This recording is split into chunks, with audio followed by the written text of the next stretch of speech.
YSRTP అధ్యక్షురాలు Sharmila, teachers అధ్యక్షుడు Kodandaram నాంపల్లిలోని teachers party కార్యాలయంలో కలిశారు. టీఎస్పీఎస్సీ పేపర్ లీక్, నిరుద్యోగులకు న్యాయం జరిగే వరకు కలిసి పోరాటంపై చర్చలు జరిపిస్తున్నట్లు తెలుస్తుంది.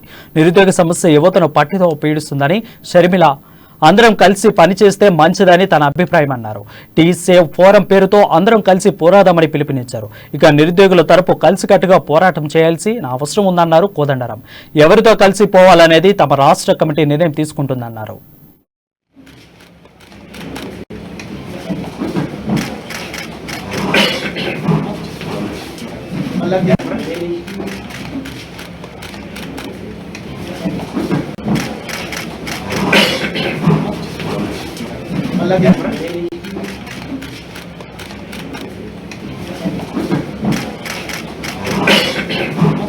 ఈరోజు తెలంగాణ రాష్ట్రంలో నిరుద్యోగం అన్నది ఒక పెద్ద భూతం. మన యువతను పట్టి పీడిస్తున్న ఒక శాపం. ఈ నిరుద్యోగం అన్న అంశాన్ని కలిసి కట్టుగా అడ్రస్ చేయకపోతే కేసీఆర్ గారు ప్రతిపక్ష గొంతును నొక్కేస్తాడు. కాబట్టి అన్ని పొలిటికల్ పార్టీస్ కలిపి ఒక వేదిక మీదికి, ఒక ఫోరం మీదికి వచ్చి టీ సేవ్ అనే ఒక ఫోరం లో అందరము కలిసి కట్టుగా పనిచేస్తే మన యువతకు న్యాయం జరుగుతుంది అని నా అభిప్రాయం. టీ సేవ్ అంటే Telangana students action for vacancies and employment. Students అని ఎందుకు అంటున్నాము అంటే వాళ్ళు యువత కాబట్టి యువతకి వాళ్ళ చదువు దగ్గర నుంచి ఉద్యోగం వరకు అన్ని అంశాలలో ఈ ఫోరం తోడుగా ఉండాలన్నది మా ఉద్దేశం. వాళ్ళకి ఫీజు రీయింబర్స్మెంట్ ఇప్పుడు పూర్తి స్థాయిలో అందటం లేదు. వారి ఎగ్జామ్స్ లో వారు రాస్తున్న పరీక్షలకు భద్రత లేకుండా అంగట్లో సరుకులు అమ్మినట్టు ఎక్కడ చూసినా క్వశ్చన్ పేపర్లను బయటపెట్టి లీకులు చేసి వాళ్ళకు అన్యాయమే చేస్తున్నారు. ఉద్యోగాలను ఖాళీగా ఉన్న 191,000 ఉద్యోగాలను కూడా భర్తీ చేయకుండా వాళ్ళ జీవితాలతో ఆటలాడుతున్నారు పాలకులు. కనుక స్టూడెంట్స్ అని ఎందుకు అంటున్నాము అంటే వాళ్ళ చదువు దగ్గర నుంచి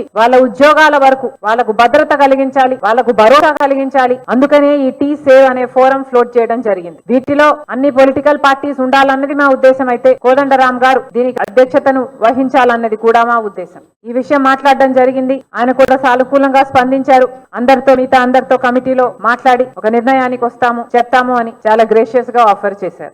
చాలా మనం నిరుద్యోగ సమస్యను చాలా తీవ్రమైన సమస్యగానే తెలంగాణ జనసమితి గుర్తిస్తున్నది. చాలా ఏళ్లుగా మేము జేఏసీగా ఉన్న రోజుల నుంచి నిరుద్యోగ సమస్య పరిష్కారానికై పోరాటం చేస్తూనే ఉన్నాం. కొలువుల కొట్లాట, నిరుద్యోగ నిరసన ర్యాలీ లాంటి కార్యక్రమాలు చేసిన సంగతి అందరికీ తెలిసిందే. ఆ పోరాటాన్ని ఇప్పటికి కూడా ముందుకు కొనసాగించడానికి మేము మా ప్రయత్నం చేస్తూనే ఉన్నాం. అయితే ఎవరితో ఎట్లా కలవాలనేటువంటి విషయం మాత్రం మా రాష్ట్ర కమిటీ తీసుకోవాల్సిన నిర్ణయం. అది మేము వారు చెప్పిన విషయాలను పత్రాన్ని రాష్ట్ర కమిటీ ముందు పెట్టి దానిపైన ఒక తుది నిర్ణయం తీసుకుంటాం. తప్పనిసరిగా నిరుద్యోగ సమస్య పరిష్కారానికైతే ఒక ప్రయత్నము చాలా తీవ్రంగానే జరగవలసినటువంటి అవసరం ఉంటుంది.